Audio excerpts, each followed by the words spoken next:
You're about to enter the arena and join the battle to save America with your host, Sean Parnell.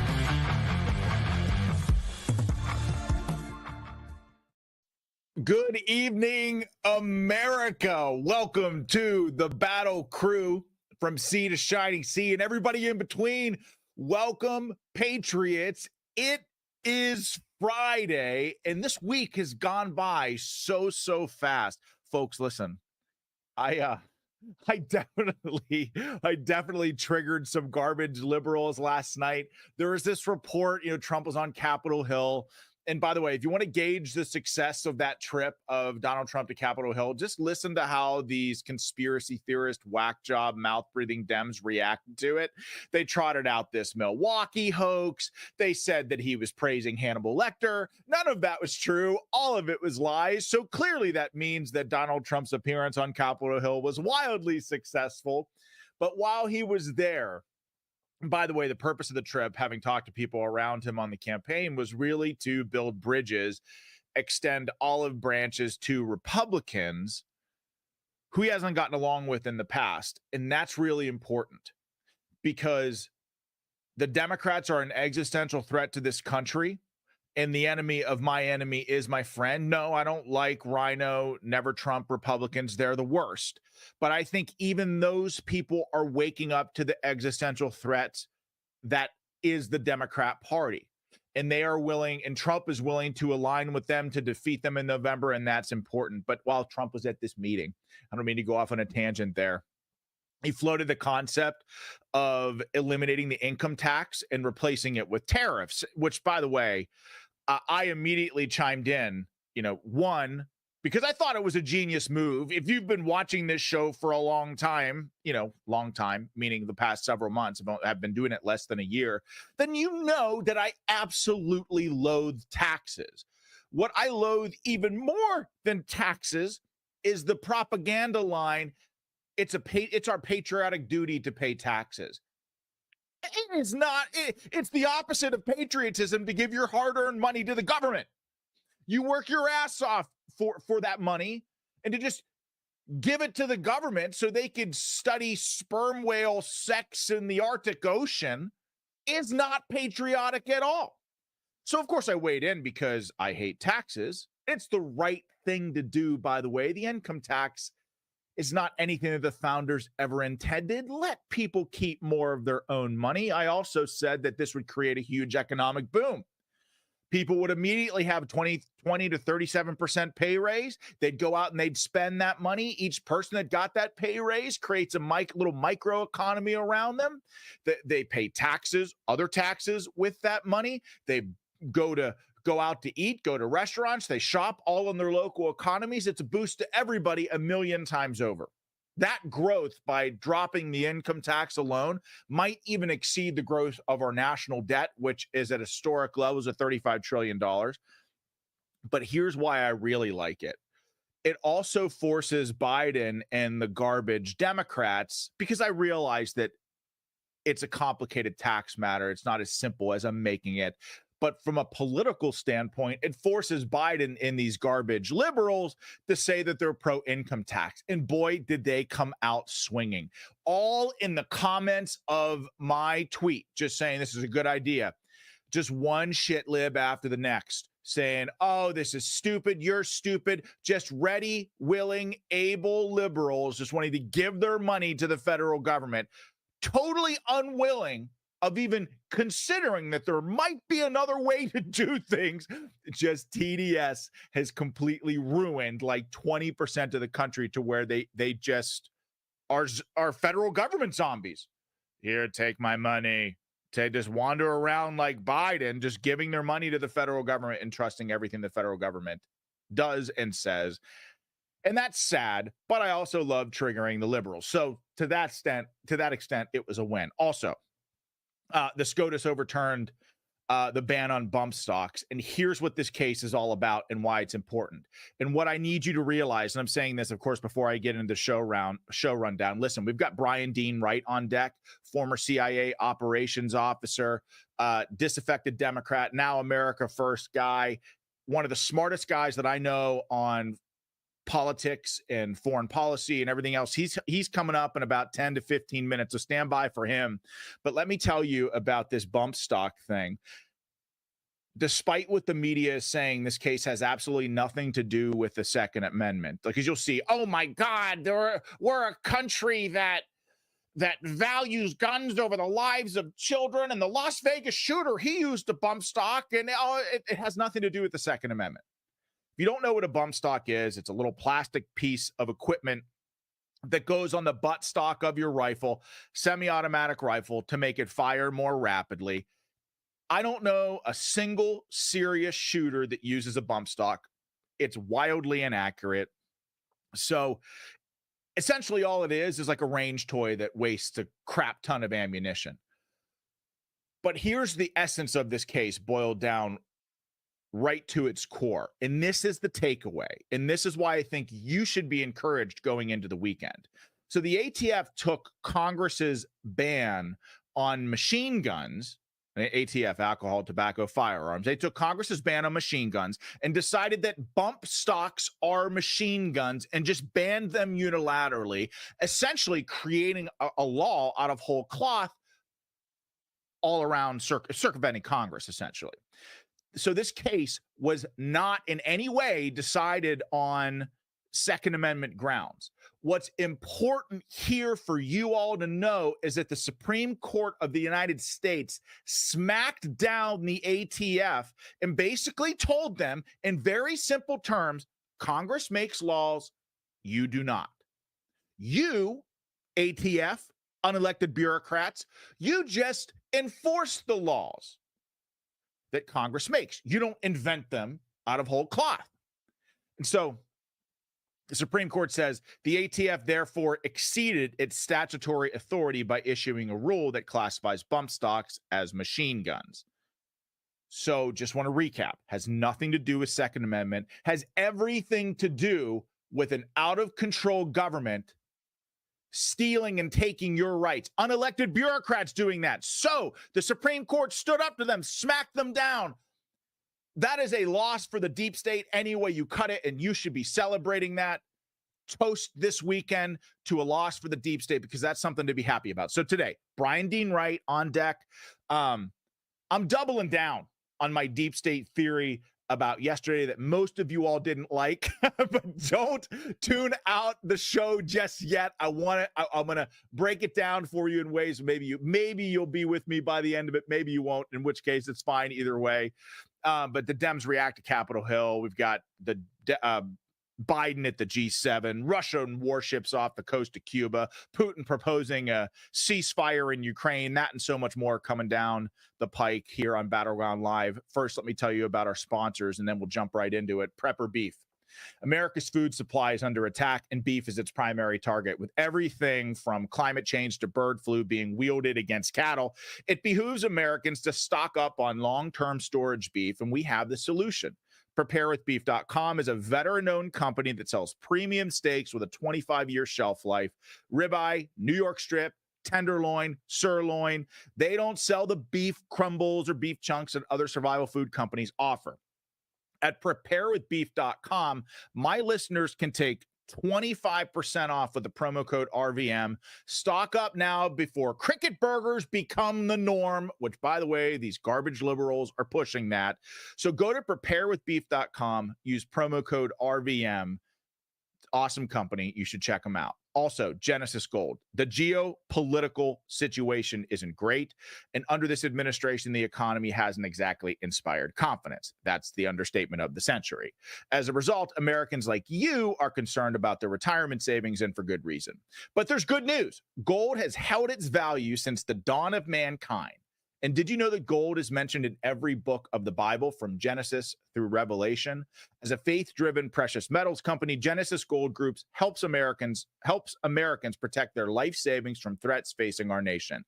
They want customers to be fully aware of all options, not just the ones that benefit the seller, and they educate you every single step of the way.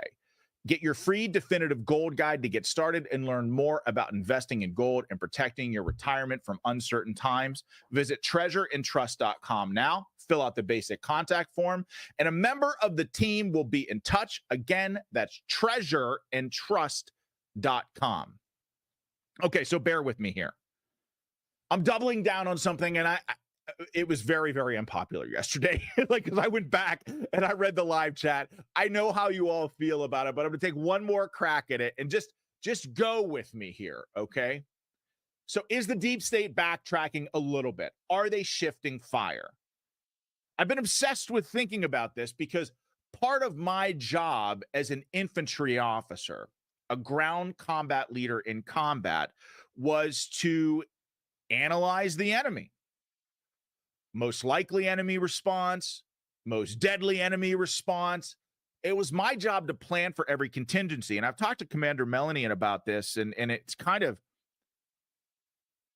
changed who I am even today. I'm constantly thinking through contingencies. There's something about military life and being a combat leader that just sort of changes you, rewires you, even down to the DNA level, it seems. But plan for every contingency. And so for me, in an asymmetric threat environment like Afghanistan, that meant thinking outside the box. And that leads me to this point. The deep state, the blob, unelected bureaucrats like the ATF, call them whatever you want. I refer to them as the deep state because it's exactly what they are. But the deep state is only effective when they operate from the shadows with plausible deniability. Now listen, yes, of course, we see what's going on clear as day, but the vast majority of Americans, folks who aren't paying attention to politics, probably have never even heard of the deep state. And as long as those people are asleep, the deep state can function effectively. The deep state thrives on being able to throw their hands up and just simply say, it wasn't me. I had nothing to do with it. That's just a conspiracy theory, you crazy whack job conservative. So if people actually see what they're doing in the open firsthand, it's over. It's kind of like a spy working behind enemy lines in units that aren't friendly. The moment that he's exposed for what he is, it's over. It's done with. He's dead. See, the deep state, the blob, these unelected bureaucrats, they kind of operate like this as well. But once everything is out in the open, their machinations aren't effective any longer. And if people wake up and people saw this firsthand, the vast majority of people truly learned what the deep state, unelected bureaucrats, what they're truly capable of, I don't think that they would tolerate it. So I think the deep state themselves is walking a very dangerous line here. And I think more people are awake than ever before. And if they haven't fully opened their eyes yet, well, they're about to, or at least they're suspicious, right? Because I think people have seen what's happened to Trump ever since he came down the golden escalator. Like really only deranged TDS, leftist lunatics, sycophants think that it's normal and the system is working as it should. And I think many deep staters are traditional neocon Republicans. The best way I can describe it are like Haley Republicans and Nikki Haley Republicans, which I am not one of those people. You know how I feel about this. I am a non-interventionalist Republican. But coming from that world, I can tell you that most conservatives in that space feel that way. It doesn't make them bad people at all. It's just kind of like all they really know. It's just kind of how people are. And so I don't fault them for that. So my buddy Tony Schaefer told me that he believes the deep state and many never Trump Republicans within the deep state believed in 2020 that Biden would be the lesser of two evils. I told you this yesterday. They believed that he was just old lunch bucket, moderate Joe And this kind of makes sense because many of these Republicans are Republicans from a different time. They fundamentally don't understand the moment that we're in. They don't understand the threat of the Democrat Party and what they're capable of. So I can see a lot of these never Trump deep state Republicans, neocon Republicans, Haley Republicans, again, call them whatever you want. I could see a lot of them saying, hell, it's just Joe Biden. He's a moderate. He's been a moderate all his life. He's done bipartisan work all his life. I think that this was a grave miscalculation. And in fact, Tony Schaefer told me that these folks realize in many ways their mistake now. In other words, they see that Biden is a threat to the United States, both domestically and abroad.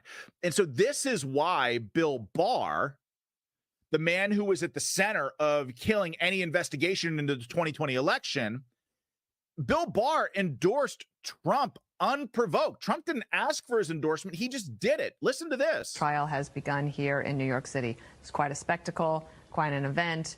I know that you think that the prosecution seems far-fetched, maybe the best way I could, maybe that's the kindest way that I can say that. Your thoughts as to how this is going now that it's underway and what you think about it? Well, I've said from the beginning, this case is an abomination. You know, it's obviously political. 7 years after he pays hush money to try to come up with this case. It's also, as you say, it's not only far-fetched, they're trying to predicate it on a federal crime, which wasn't prosecuted, and they're wrong about it. This was not a campaign contribution. They're just wrong on the law.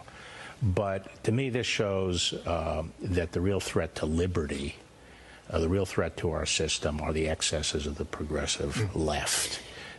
They're perverting the system of justice, and you know that's where the danger lies: the corruption and subversion of our institutions by the left. I heard you call this hush money case outrageous, and I also know you've been asked many times. You've had your disagreements with the former president. He's the presumptive nominee. We assume he will be the nominee. Will you support him in 2024? Well, I've said all along, you know, given two bad choices, I think it's my duty to pick the person I think would do the least harm to the country. And in my mind, that's...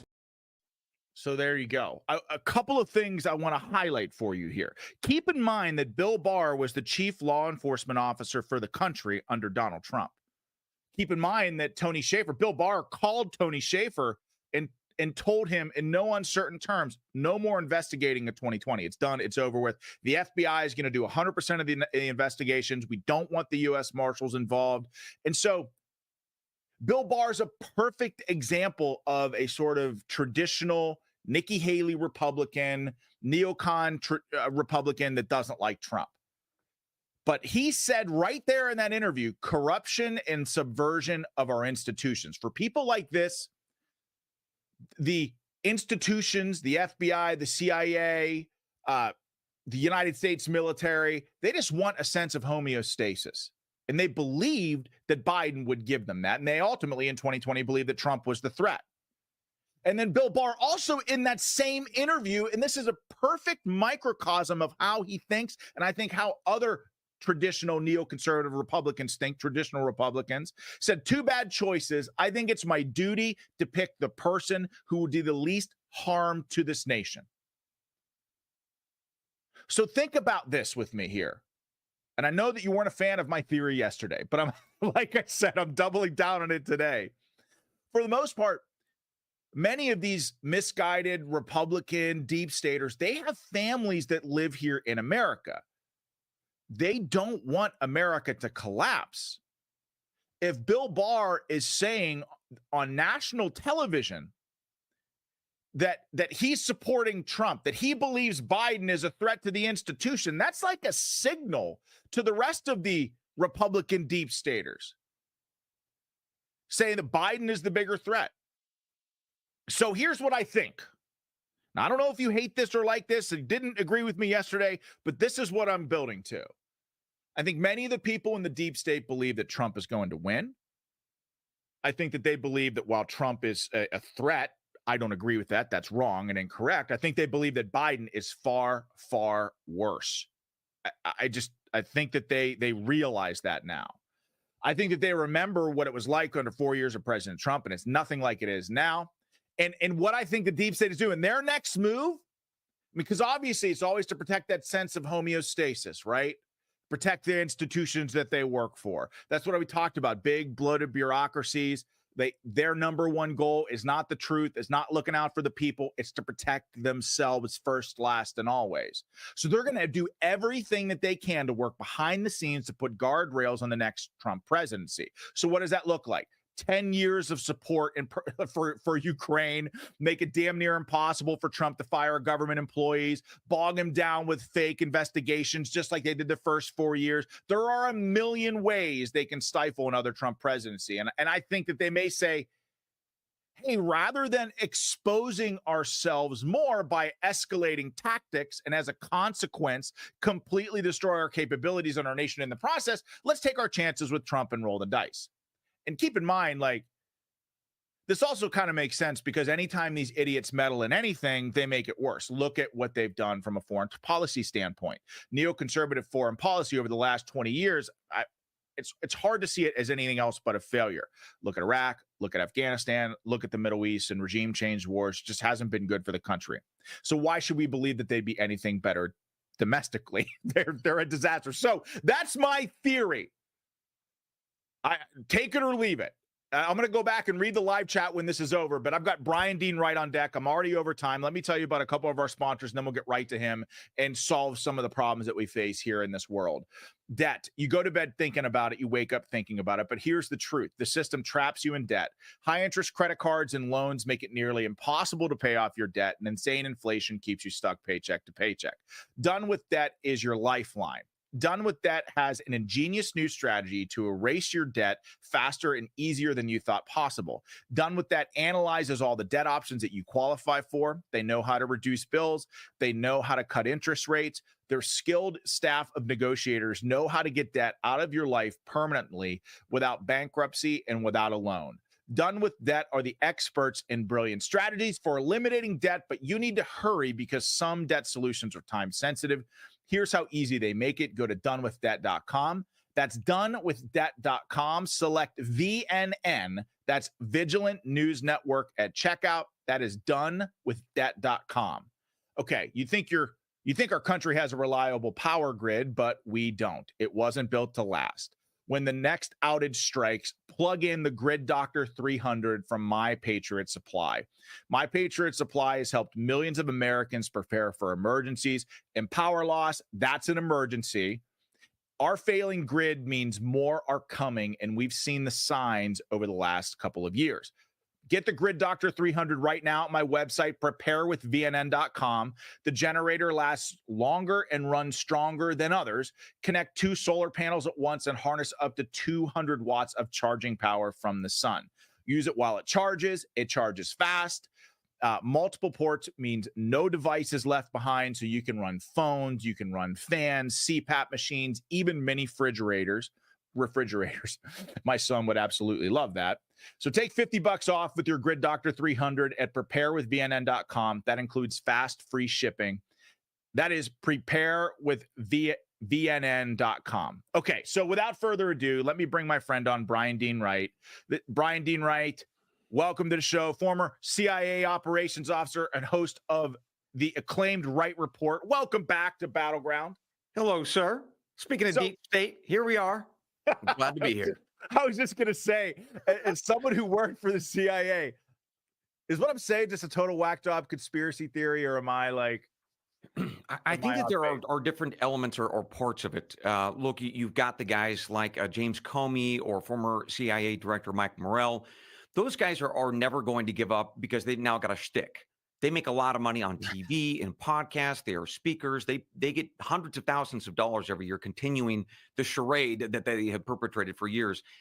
You then have other guys, I would say probably not in the public sphere as much, who are probably the workaday guys, even some who've retired, some of those 51 spies who lied.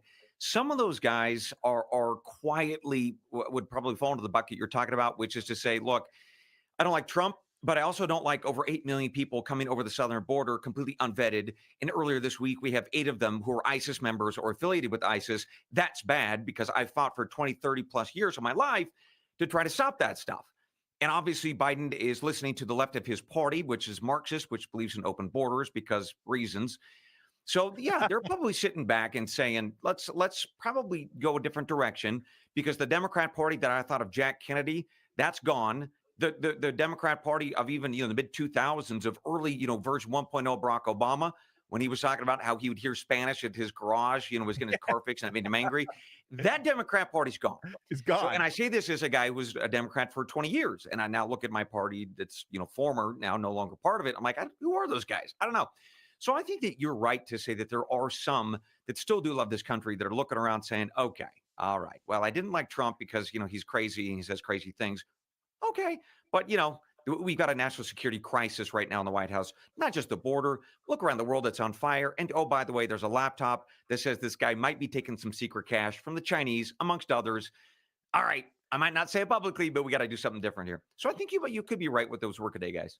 I mean, look, I know that, when you talk about the deep state, I get it. The deep state, the phrase itself even sounds conspiratorial, but it's real. Just having buddies in the White House that worked around Trump every day, these people didn't believe that it existed going in, and then they get there and they're like, oh my God, this calcified bureaucracy. And really, that's all it is. Unelected bureaucrats stifling or killing the president's agenda through the big bloated bureaucracy. Like President Trump would issue an order in the Oval Office. It would sit in a manila folder on some dude's desk for like months, and it would never get implemented. And Trump's staff used to talk to me, and they used to say to me, like, this is crazy, the amount of work that I have to do just to implement what is a simple order from a duly elected United States president. So it's real. And these people, in some cases, Brian, they're political as well. And when the soul of the country and power is on the line, I gotta believe, especially when you look at guys like James Comey, right? And who was Obama? Brennan. It was Brennan. He's like a known communist, right? He's a CIA guy, right? These people are unbelievably political. Yeah. Again, there's another bucket of them. These are people who they do hate the country, and they have weaseled their way into positions of power, and they're happy to just be nihilists and watch it burn down. There are some of those guys too. So to the degree to which people are disagreeing with you or get outraged by it, they're probably thinking about the things that we've talked about before, which is when Schumer said back in 2017 that the intelligence community has 6 ways from Sunday to get back at you if you're a politician. Okay, well, that probably tells you it's not a conspiracy theory. It's real. The top Democrat in the country has admitted this. That's all the proof we need. Yeah, so it does. I think any reasonable person would say, yeah, we have a problem in this country, and I don't want to trust that any of them might come around. I don't like any of them, including Bryan Wright. He seems kind of shady too. And I get that, by the way. People will say that to me, and I'm like, that's fair. It's incumbent upon me to prove to you that I'm not one of those guys. And maybe you will never believe that's the case. And that's fair, because that is now the legacy that I have to live with because of what my former colleagues have done to this country. So I get to, get the schmear on me. And that's just how the way life goes. Boo-hoo. What are you going to do? Boo-hoo. What are you going to do? So look at what's happening. We're going to talk about corruption, in institutions that are harming this country. The Department of Justice today coming out and saying we're not going to prosecute Merrick Garland after being held in contempt by Congress for not responding to a congressional subpoena. Meanwhile, as they're declining to charge Merrick Garland, you've got Steve Bannon and Peter Navarro. By the way, not chumps off the street. Steve Bannon was Trump's White House chief of staff. Peter Navarro's chief economic advisor, left and right hand of the president, sitting in Steve Bannon about to be in prison, Peter Navarro in prison for the exact same damn thing. And it all goes back to these audio tapes that the Department of Justice from the special prosecutor, Robert Hur, refusing to release to Congress. Brian, what's your take on all of that insanity? Well, let's talk about the hypocrisy second. The first piece is the national security piece, which is there are audio tapes of Joe Biden, our commander-in-chief, who appeared to be so befuddled, so confused, so diseased in his mind that a special counsel said, I'm not going to prosecute this guy because a jury is going to see that he's senile and bonkers, and they're never going to they're never going to find him guilty. So that's what we know to be true. So that is on those audio tapes. So what the Department of Justice is saying, his Department of Justice, Biden's Department of Justice is saying, hey, we're just going to give you the transcripts. We promise they're completely the same thing as the audio tapes. Nothing more to see. You should be fine with that. Okay. Well, two things. One, do we trust Biden's Department of Justice to give us clean transcripts? A, do we have any reason at all to doubt that those Department of Justice officials or others might want to try to protect the president? I think so. That's reasonable. Second, from a national security perspective, we need to hear the audio. It's not just the words. We need to understand the state and the condition of our commander-in-chief. If this were a moment of, say, 40, 50, 80 years ago when we're facing off against the Soviets, and it's in the middle of the Cuban Missile Crisis, and we got to make sure that we protect Kennedy because he's going through some maniacal spell, okay, we might want to bury the story for a week or two because, we could all get nuked. I got it. I might disagree, but I get it. Like, it's a little bit more reasonable, isn't it? Mm-hmm. But that's not the case here. It's very clearly the case of a Department of Justice and a media protecting a man who is ancient. His mind is shot. We can all see it. And it's like that old, story that you would tell the children about the king who has no clothes. Like, we all know that he has no clothes, all of us. And yet there are people in power who are trying to protect him, pretending that he's got lovely robes on. That's a big deal from a national security perspective. Put aside your partisanship or your belief that whether you like the guy or not. We got a very dangerous world out there. A lot of crazy people. They got nukes. We need a guy in the White House or a gal who has their mind and their wits about them. That's what this is all about. And that's why we need those audio tapes. The transcripts ain't enough. Of course, then the hypocrisy piece, the second part of that, go figure. Biden's people are protecting him. It's outrageous. It's wrong. It's unlawful. It is yet one more example of lawfare. And that's what has to be cleaned up. The Department of Justice is rotten to the core. That has to be cleaned up, or you are not going to have a republic. It ain't going to happen. So I know the Republicans, because a lot of people will say, well, look, you've got the transcripts. Why do you need the audio tapes? And, you have Democrats saying this is just partisan. Look what the president's going through now with his son. He's a recovering addict. The media talks about Hunter Biden like he's a 15-year-old. Meanwhile, like he's like a 50-year-old corrupt, been working for his dad for got a decade now, maybe more. So help us understand why the audio tapes are important. Because it's not just what Mr. Biden says, it's also how he says it. Think about this from a national security perspective. If you are, let's say, what's called a SIGINT officer, and you're listening to a phone call, as one of those guys, an analyst at, say, NSA, listening to a foreign leader, when they would write up their reports and talk about what they heard, they don't talk about just the words. They talk about the state and the condition of the person speaking them, the tone. Does their voice sound weak? Does it sound strong? Is he fumbling and bumbling? During the Soviet era, we would absolutely be listening to not just the words, but the tone of the foreign leaders in Moscow. It is no different here. An intel officer with their salt would want to hear the audio and not just listen to or not just read the transcript. So there is a national security reason and rationale. If you ask any sensible guy or gal in the intel community who would have the chance to listen to Putin, not just the words, but his secret behind-the-scenes conversations, not just the transcripts, you damn skippy, they would want to listen to those tapes. And there's a reason for it. It's not just politics. There is a very real, clear national security angle here. Look, some Republicans might want to use it for politics. Of course they would. But for the rest of us who really care about the country and not just the politics, we want to hear the daggone tapes. There's a real good reason for it, and we need to hear them. And what's crazy about it is like this interview happened, with Robert Hur a year ago, maybe more? I don't know, probably about a year ago.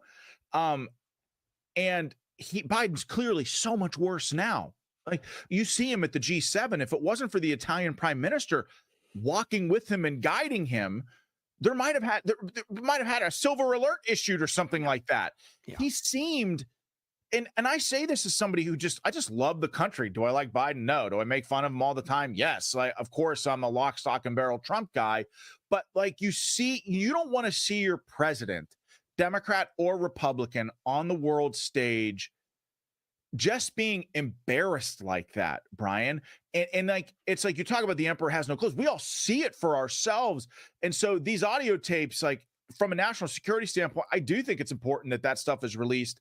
And it's all the more important because when you look at what's happening in the world, in these, Russian warships off the coast of Cuba, clearly things are escalating all around the world, kind of would like to know that our commander in chief actually knows what the hell day it is, right? So let's emphasize and underline the point. It's not just you or I or folks listening and watching right now who see that Biden is very clearly a demented man who has lost his mind long ago. Our allies and adversaries alike see this as well. They know that we've got somebody in the White House who on his best days are being propped up by some kind of medication. Worst days, the man is loopy. And thus, it's not him that's really leading the country all the time. There are others. So who are those others? What's the chain of command? How quickly can they make a decision? It starts to inject a lot of uncertainty. And that is a very, very bad thing when you're talking about the United States with nuclear weapons, who arguably is not, if not it is one of the two superpowers in the world, or three. Yeah, so a lot of people are watching what is happening with this White House, and there's a degree of weakness. Look at the southern border. It's just one example, but look at Mr. Biden himself. That's why this matters. That's why it's not just embarrassing. That is certainly one part of it, but it suggests profound weakness. If you want to go very tribal on this, if you're going to attack an opposing tribe, you're going to do it when their chief looks like, he had a little bit too much firewater, obviously. Yeah. So that's why this matters. Exactly. So let's shift gears to Ukraine and that region of the world. Speaking of the world on fire, Putin came out today and, laid down a ceasefire proposal with Ukraine, said Ukrainian troops should be completely withdrawn from Donetsk and Lugansk and People's Republics, Kherson and Zaporizhzhia regions. And he also said Ukraine should promise to give up plans to join NATO.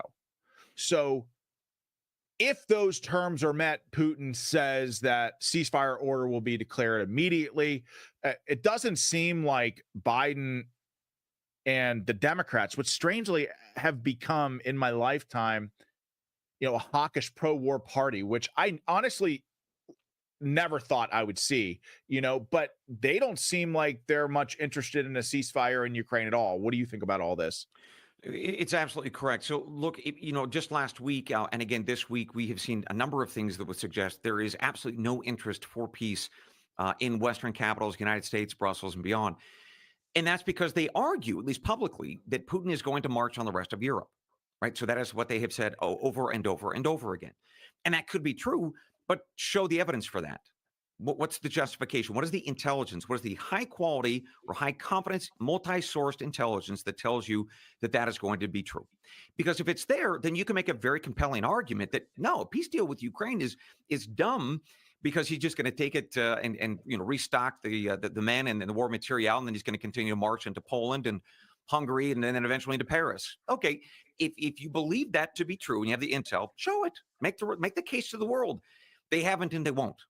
Right? That doesn't mean that Putin won't do that. But if you're going to continue to lock your country into war, if you're going to sign this country up for 10 years of weapons and military cooperation with Ukraine, which is what Biden has done this week, for years to come, right? You might want to just make the point a little bit more clearly with high quality intel.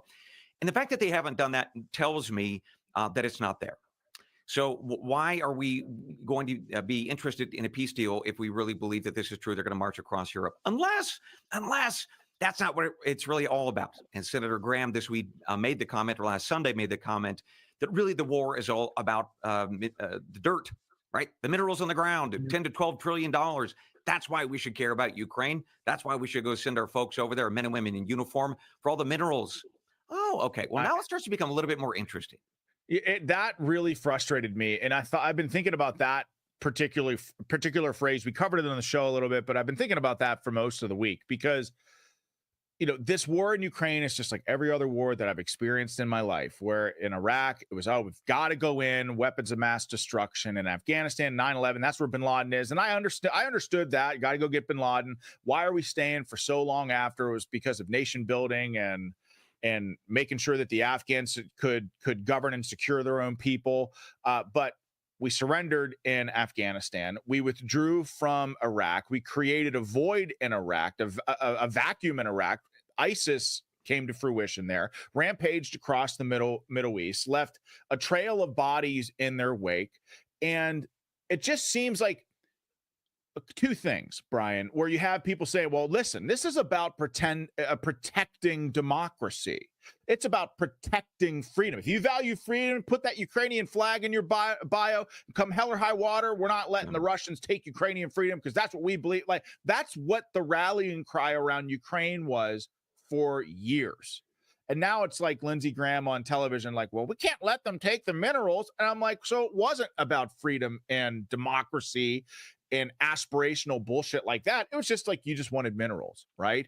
Right. And then the whole Putin rampaging across Europe absolutely should be sourced with intelligence. And if it's there, presented to the world, make the case. I mean, you'd think we'd learn our lessons after Iraq and weapons of mass destruction debacle. But the whole, like what I call the neocon paradox, where Republicans who are making the case that Putin is going to rampage across Europe simultaneously say in the same breath that we have to support Ukraine because Russia's on the ropes. Well, if Russia's on the ropes and there's people are about to take out Putin and their army is about to collapse, how then is he going to have the capability to rampage across Europe? None of this makes sense to me. And I think ultimately that's why the American people are, by and large, don't support sending taxpayer dollars to Ukraine in perpetuity. What do you think? Well, it's a very divided thing, isn't it? The polling show Republicans and independents do not support continued this war in Ukraine, sending more cash. Democrats do. But stepping back, you mentioned something, and let's start with this, talking about Iraq and Afghanistan. We could probably toss in Libya and Syria. The folks at the Pentagon and the National Security Council who put together that war strategy and how to execute it, the generals and so forth, the senior brass, they failed. And they are still in power. A lot of those men are still at the Pentagon and the NSC, and they are the ones executing the war strategy in Ukraine. That doesn't seem very smart. The guys who ruined us in all these other places are now in this new war trying to figure out how to win this one. I don't think so. We don't have the best and brightest anymore running our military. Anyway, but that aside, the second piece that you're talking about that's so very important is let's just assume that Putin is going to march beyond Ukraine. Let's assume for a second that they've got this grand design and the righteousness of our cause of defending Ukraine is on our side. Let's just assume that. That's fine, but you got to fight the war. Do you have the men on the ground to do it? Do you have the war material already created? Do your factories, can they produce this stuff? There is the reality of actually fighting the war versus wanting to fight it. Two very different things. And what we are seeing in Ukraine is Zaluzny, who was one of Zelensky's most senior generals, was through the fall. He was replaced.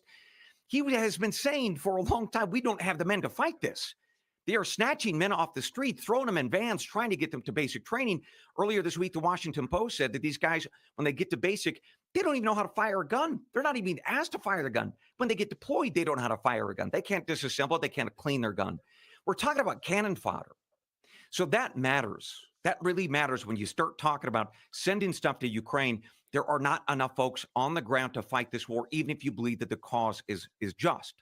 So that means that we've got to get the boots from somewhere. And guess where those are going to come from? We're hearing it from France and the Baltic nations and Poland and others talking about we got to get NATO troops on the ground. That's you and I, my friend, our friends still in uniform. That's who is going to have to fight this war. Ukraine is running out of men. And that is going to be the continued problem for this war, even if you believe that Ukraine is, that the fight is just and Zelensky's fight is just. We don't have the war material and we don't have the men unless we want to send our men there.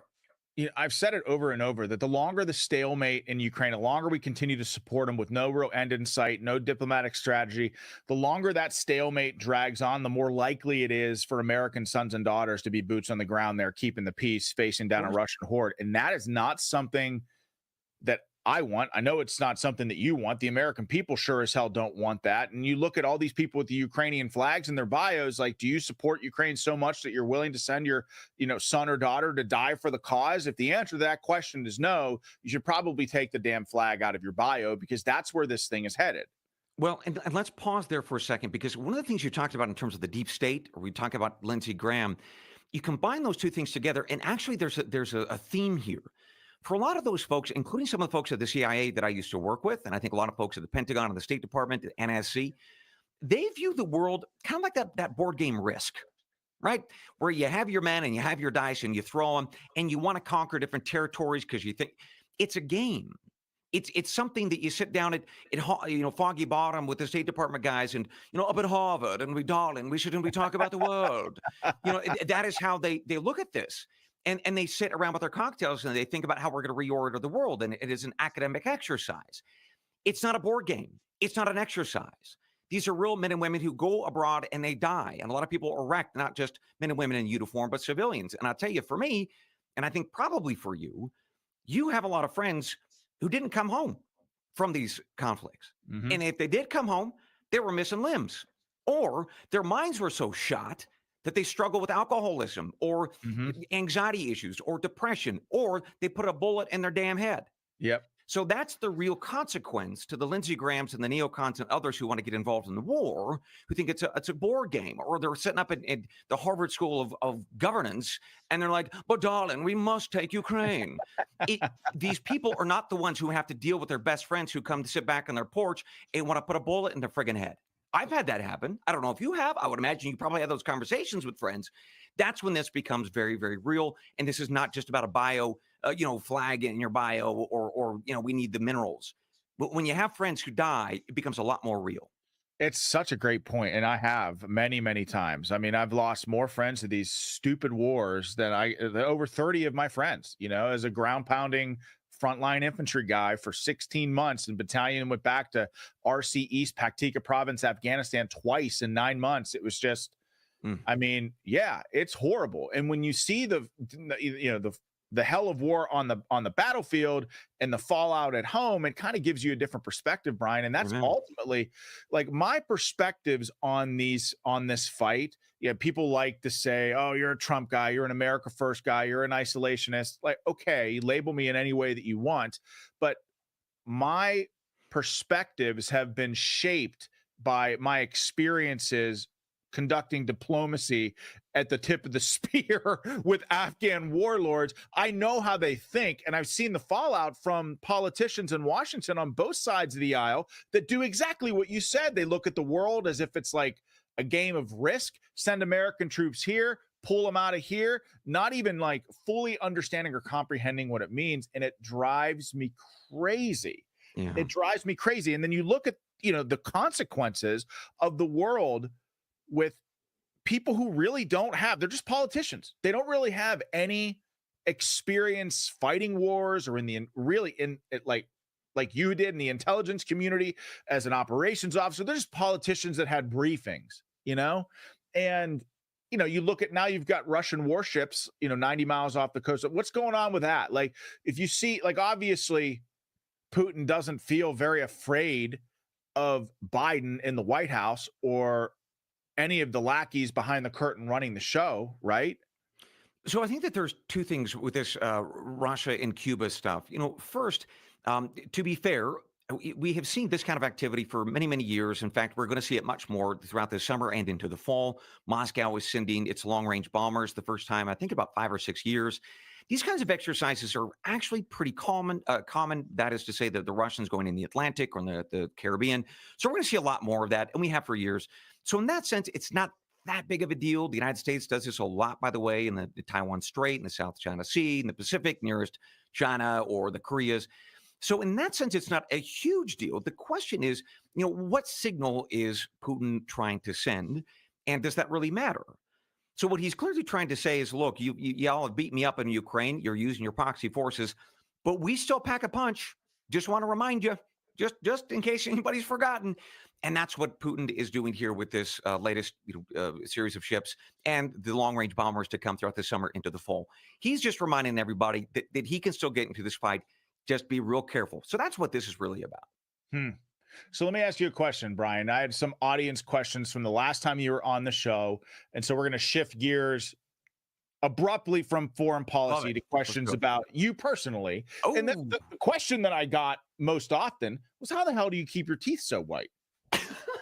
and if you're clearly, you got to have some sort of sponsorship with a teeth whitener on your podcast, right? Like, because whatever you're doing is working, man.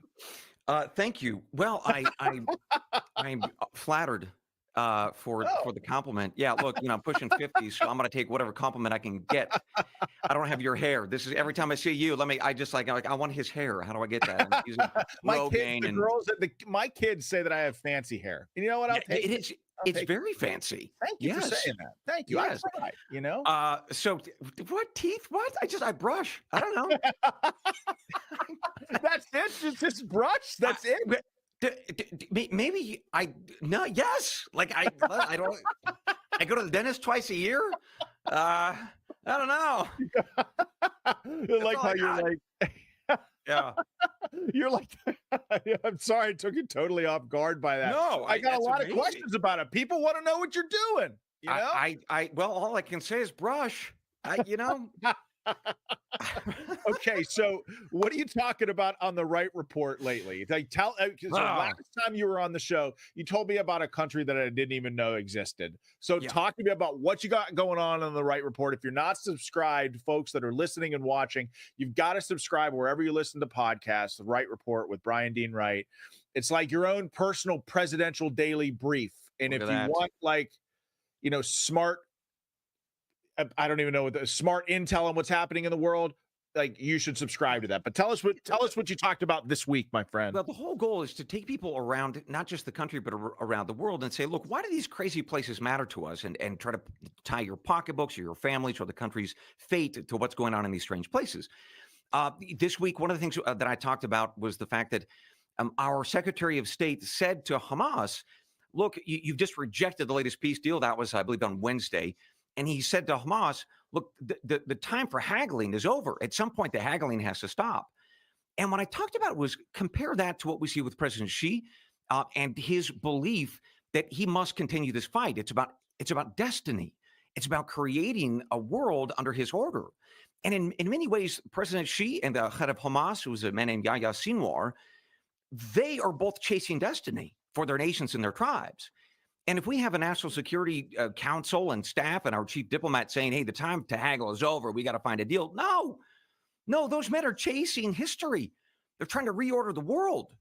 For Sinwar's part, he's trying to, kick the Jews out and take over the lands from the river to the sea. Those are his. Those are Arabs. That's what he argues. You're not going to haggle with that. So for our chief diplomat to say, let's just work something out and stop haggling, it's crazy. Why do we care about that? Well, we have lots of men and women in uniform in places like Iraq and Syria, the Red Sea, the Mediterranean. That's important.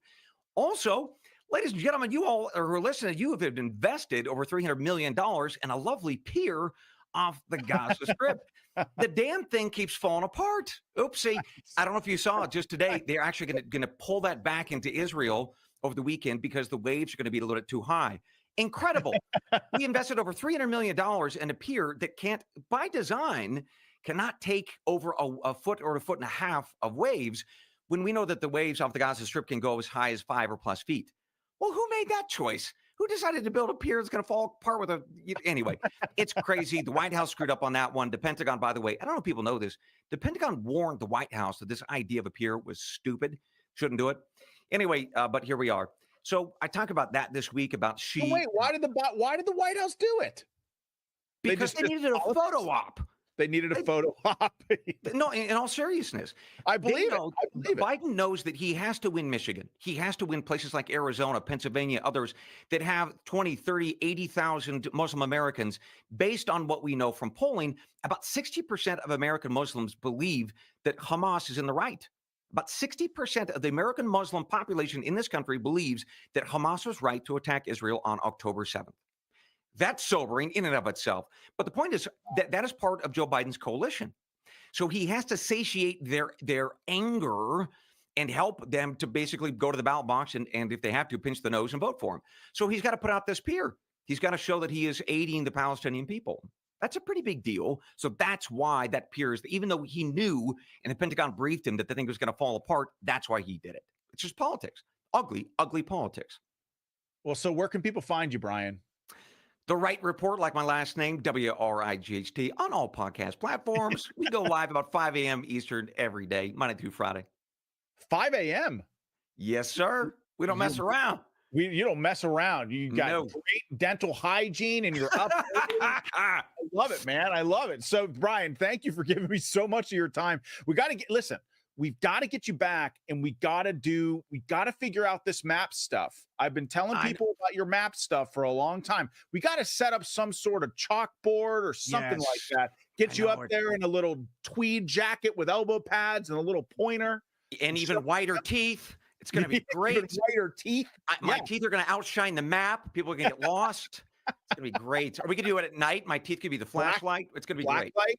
Use a black light. Yeah, we can do whatever. The sky's the limit is the point, Bryan. But anyways, brother, thank you for your time, man. And I'll see you soon, man. Thanks, All right, Bryan. take care. Be well. All right. That was Bryan Dean Wright, my good buddy, one of the smartest guys in the business. You should definitely subscribe to the Wright Report because it really is your own personal presidential daily brief. He's very, very smart. So check him out. All right.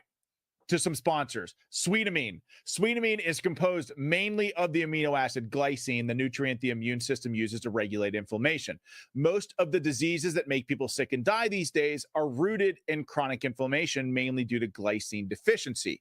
The aches and pains we feel as we get older are mainly due to chronic inflammation. Once daily serving of Sweetamine provides 8 grams of glycine, and that's enough to stop all excess inflammation right where it starts. With once daily Sweetamine, most people feel the reduction in pain after just a few days. Sweetamine is also great for recovery after working out. Listen, I've been taking Sweetamine for a couple of months now. Somebody who has chronic pain from all my time in the infantry, I'm telling you folks, this stuff works. If you have chronic pain, give it a try. If you don't like it, you can send it back, full money back guarantee. So you don't like the taste, you think it's not working, like sold completely risk-free.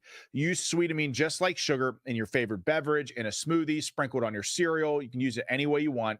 All natural Sweetamine contains no sugar or carbs and only has 24 calories. It's also great for diabetics.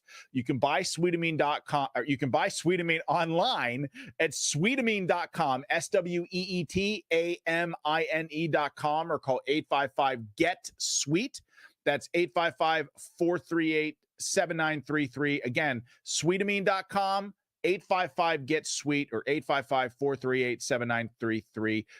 Use the promo code Sean, SEAN, and you get a $5 discount. The only thing that you have to lose, folks, is your pain. Give it a try. Okay, Battle Crew. If you're on the lookout for a top-notch transportation or limo service, be it for corporate travel or any other adventure, well, you're in luck because we've got the inside scoop on a company that's all about luxury, reliability, and exceptional customer service. I am talking about Book a Limo, whether it's sleek sedans, spacious SUVs, even sprinter vans, mini coaches. They've got motor coaches. They've got stretch limousines. Book a Limo has you covered. Book a Limo is available in 1,000 cities worldwide. And what really sets them apart are their prices. They have lower rates than all their major competitors, including Uber and Lyft. And then you get a hell of a lot better customer service from Book a Limo. Trust me, I use them. They're amazing. They text you, they call you, they're there early. They're anytime you need them, they're there for you. And so if you're getting Uber Black or Lyft, a comparable Uber Black or Uber SUV, Book a Limo is the same price, if not cheaper. Plus, they run a 24-hour a day, 24-hour, 7-day, 24/7 operation. Armed with state-of-the-art technology. So whether it's the dead of night or crack of dawn, you can pick up the phone and have a direct line to your driver. Book a Limo is a full-service experience from start to finish. Professional chauffeurs, personalized meet and greets, they have it all. So give them a call, 1-800-BOOK-A-LIMO. That's 1-800-BOOK-A-LIMO, or book online at www.bookalimo.com. That's bookalimo.com. Trust me, they're your go-to for a safe, luxurious ride that you absolutely deserve. Okay, folks. So listen, going into the weekend, it's Father's Day. I want to tell all the fathers out there and grandfathers, thank you. It is not an easy job being a dad or father in America. If you're doing it right, your kids come first all the time. If you're doing it right, you're thinking about how your decisions impact your kids and what's best for them all the time. And You know, the reason why I say it's not easy to be a dad in America is because you're constantly, there's all these crazy, harmful stereotypes about dads and sitcoms. Obviously, this is something that's deeply personal to me, having fought in the family court for years, fighting just to be in the lives of my kids. And I am, and I love it. We've got a great family. All that hell is behind me. But my point is that it's tough being a dad when you've got all these stereotypes of the stupid father in every sitcom known to man. Just know that you are appreciated. Strong fathers are necessary in every single family. And if you are a strong father and a strong dad and you care and love your family and you're there for them and you think about them every day, this is your weekend. And I want to say happy Father's Day to all of you. You're so important. You're critical to the traditional American nuclear family. You know, protect, provide is the two core tenets of your job, something that I take very, very seriously. Protect and provide. If these things are important to you and your kids are important to you, your family's important to you, this country's important to you, happy Father's Day to you all. And so listen, folks, going into the weekend, I want to go into the weekend strong. Thank you all for being here on Friday. Man, Bryan Dean Wright is awesome. Next week, we've got an amazing show. So many cool, exciting things coming down the pike, by the way. Like I'm hosting Jesse Kelly's nationally syndicated radio show again on a couple more dates here in the summer. I'm hosting Wendy Bell, I think, in the last week of July, first week of August for an entire week. That's going to be awesome. So the show is growing, and it's growing because of you all. So thank you to the Battle Crew. Thank you to McGroin Nation, who also joins this show and is responsible for helping this show grow. On your way out, make sure you smash that like button, that little green thumb beneath the video. We don't always hit it, but I always like to try to hit 200 likes by the end of a show. That's sort of the benchmark. To get on the leaderboard at Rumble, I think likes are weighted pretty heavily. To get on the leaderboard at Rumble, you got to have between 600, 700 likes. I think, you know, on some of our good days, we're between 350 and 500. So smash that like button. It helps the show immensely. Tell your family and your friends to subscribe to Battleground Live. We need them in the trenches fighting to save this country. And that's what this show is all about, saving America. So as always, folks, keep the faith, take action in your community. God bless you all. Have a great weekend. And God bless this amazing, exceptional country that we call home. Take care. Good night. And I will see you on Monday, Battle Crew. See you on Monday, Battle Crew. Good night. And I will see you. Mike Lindell here, and like you, I see our country being destroyed daily. We face massive economic issues, and I can tell you from firsthand experience, there are people in power who threaten the values that have made our country great. Well, I've been a believer in gold and silver for a long time, and I've searched for years for a partner that shares my values. Well, Genesis Gold Group showed me how easy it is to protect your IRA, 401k, or your retirement with gold and silver. Their faith-driven approach to service and stewardship is one that stands out from the rest. To get your free definitive gold guide and get started learning more about investing in gold and protecting your retirement from uncertain times, visit treasureandtrust.com now. Fill out the basic contact form and a member of the team will be in touch. Again, that's treasureandtrust.com or call 855-625-7760.